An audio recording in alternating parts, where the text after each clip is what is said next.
And as we do for our AEW news, everyone together, an Ichi Nissan Da, ladies and gentlemen.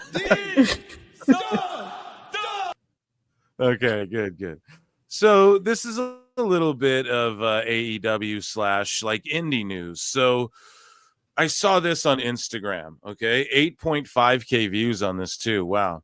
I'm sure some people rolled their eyes. A lot of people. All I said was "damn." None of this is my opinion. This is just what we're seeing, or what I came across rather, in the IWC. And so Megan Bayne, if you guys aren't familiar with House of Glory Wrestling, HOG Wrestling, JD does commentary there. It's where Ricky Starks is allowed to wrestle. He's not allowed to appear at GCW shows, but he can go wrestle at HOG. And now Tony Khan is getting his fingerprints all over HOG more. So just to bring you back in time a little bit, right? Camille shows up, has like her little program there, is made to look completely foolish and dumb, disappears. I guess Monet didn't like working with her or something. She's just gone. And then all of a sudden Megan Bayne comes in, and I made the joke of Tony Khan playing with Pokemon cards. Like, look, I traded my Camille for a Megan Bayne, And so I guess she is being utilized now. I'm a Megan Bayne fan. I've been following her closely for a while. I know she's been signed for, I think, as long or even longer than Camille has been.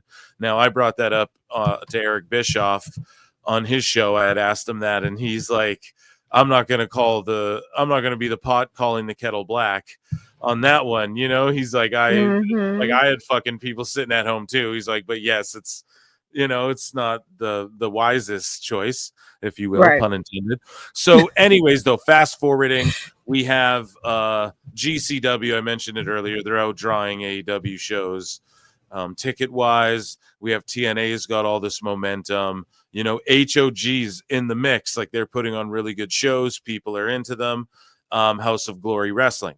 Now, the women's champion over there is Megan Bayne. Megan Bayne, of course, recently appeared in the Women's Casino Gauntlet Battle Royal, or whatever the fuck it's called, eliminator match. I'm not quite too sure. The rules are really dumb, because in kayfabe, you're supposed to believe that, let's say the first two people pin themselves out, then you just had Megan Bayne backstage and she didn't get to work. Like, that's dumb. The match just shouldn't start until everyone's in the ring. I always have to point that out. But anyways, though, okay, so I'm scrolling through Instagram, and I see SmackDown Hotel, or SmackDown Mall, pardon me, post this. So they write, the ego of Dogecoin is, I don't know what that means, is off the chart.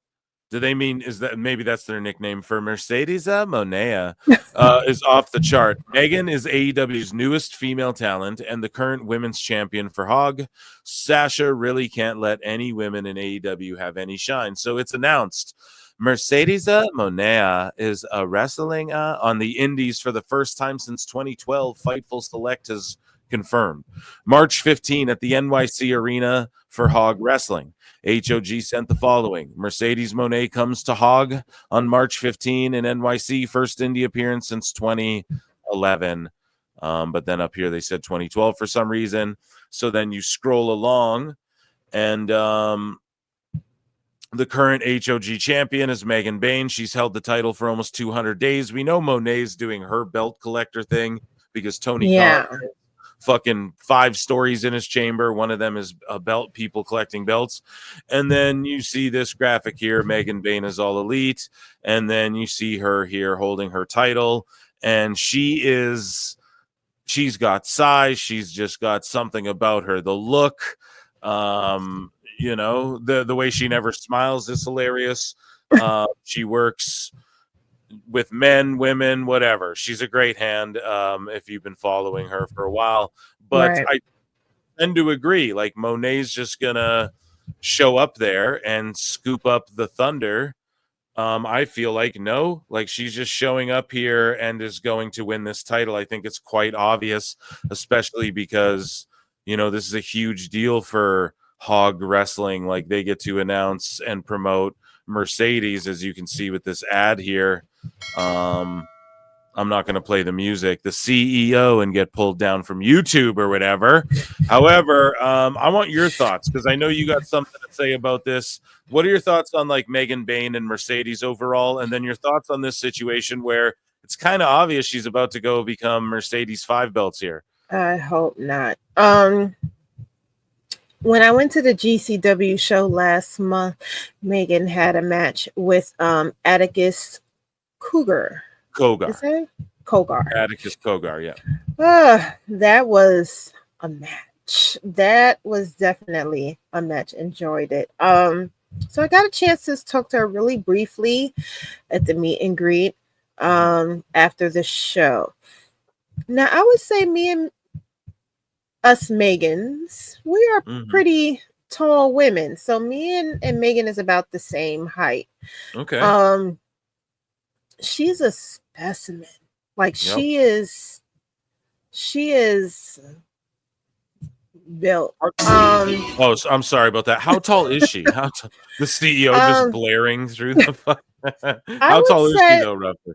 I would say roughly maybe 5'11", 6 feet. Okay, nice. Roughly. So I don't know why I felt the need to say it. This was like right after her debut on AEW when I saw her and Chris Statlander, and I was like, make that happen. Yep. But you know, I got to see her and I told her congratulations, you know, I on winning her match that night as well as, you know, her debut on AEW. But I just felt the need to say, make sure Tony treats you right. That's what you said to her. Make sure Tony treats you right. Whoa, hold on a second. This is great. Thank you for hold on. So you said to her, make sure Tony treats you right. And did she smile at all during your interaction? Yeah. That's why I find, you know, to hear that she doesn't smile in pictures is you know, sometimes you have to have that face. I get it. But I think she has enough media training to not like give anything away. So she didn't really give too much away, but I think she just, you know, she did like a little head nod, like, so I would hope that they do not do that to her. By this woman don't need no more belts. She already has 4 from 3 different promotions. Yeah. Here in the States, in Japan, and the UK. Yeah. She doesn't need any more belts. And honestly, you're not defending them. There's not enough time in the day for you to defend all 5 belts. Yeah, it doesn't make sense. Even though like 2 is 1 together, so technically she has 3 belts. Right. Yeah. Well, it's like, it's 2 belts, but when you hold both belts, you're identified as the British undisputed champion or whatever however they work it out. So it is actually 2 belts. It's the Rev Pro belt and then this other belt. And then when you hold them both, you're the undisputed whatever. And that's basically how they've been passed around for a while. So that's why she does wear 4 belts. But yeah, it's 3 titles, if you will. However, I feel like she's going to win this belt because that's the only way Tony Khan would go, you know, Mercedes, hey, yeah, you guys can have, like, why wouldn't he do this match on his own pay-per-view? Because Mercedes is going to go win it, and then Megan will try and fight for it back on AEW television. But Mercedes is on like a undefeated streak, all these belts. I just feel like her segments are lackluster. Her promos just come off cheesy and phony. We watch videos on the show too, and I'm not trying to just be a Mone hater. I know you were saying, you know, your kid's a fan, and I mean, I'd mark out too. Like, I'm a big Sasha Banks. I look at it this way: I'm a huge Sasha Banks fan. I just can't stand Mone, just because it just seems like nothing. You wouldn't be the only one, because if you compare the reaction that the fans had when she debuted last year to her most recent appearance, it's loud. The comparison is noticeable. Mm-hmm. You know, people are getting tired, and you know, my son, yeah, he's a fan, but he's also 13 and he likes a lot of girls. Eventually, Yeah. he used to like Charlotte too. I don't know. He has a thing for blondes, so he kind of goes back and forth with Mercedes, but you know, when I saw it, I said, okay, I guess I have to take him to this show, even though I know she's going to charge an arm and a leg for meet and greets if she even has any. It just, I understand you're trying to prove a point. I understand that you are trying to prove your worth. And I feel like it's more so of her trying to prove to WWE that whatever it was that she was asking for, she was worth it. Look at this company. They're giving me everything that I asked for and more. They're allowing me to walk around with all these belts from multiple promotions, you know? Like, my life is great since I left you. And it's like, if you compare her to Trinity, who went on to TNA, became knockout champion, then she came back to WWE, and just being now the tag team champion at WWE, picking up the title that she left the company having, whether, if you really want to compare the two, I feel like Trinity is more happier. You know, she's more happier than Mercedes is right now. So I don't understand it, but I'm really hoping that they don't do that to her. But you know, when you compare Mercedes to Trinity and the journey that Trinity had going to TNA and then back to WWE compared to Mercedes. Yes, Mercedes got the belt, Mercedes got the money, but it just feel like Trinity is having more fun.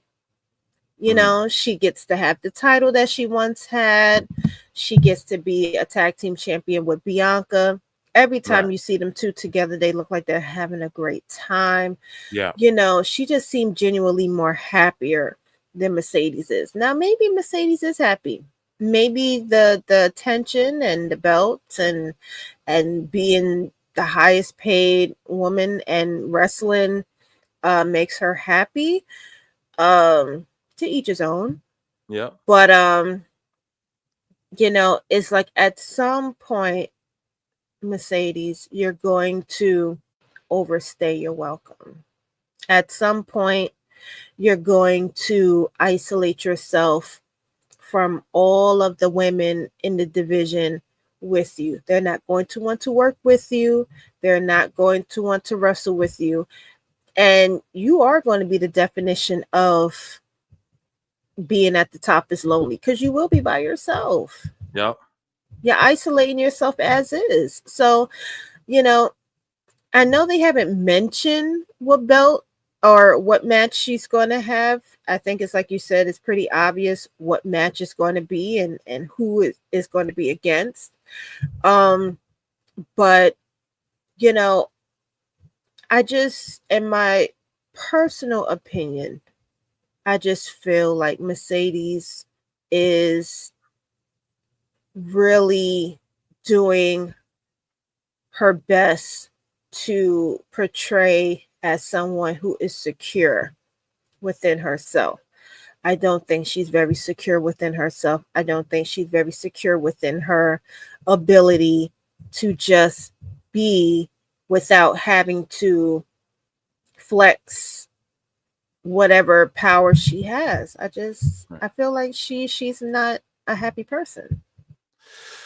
Yeah, and we see that in the videos we've been covering on the live show, a lot of her lashing out at fans, seemingly. You know, it's like you're lashing out, you're mad at the people who made you, who got you all this money. Not that like you owe them anything, but it's just, she just seems so miserable all the time whenever she's streaming and stuff. But you know what they say though, Megan? Sometimes in life you got to be a hoe. Hey man, her words again.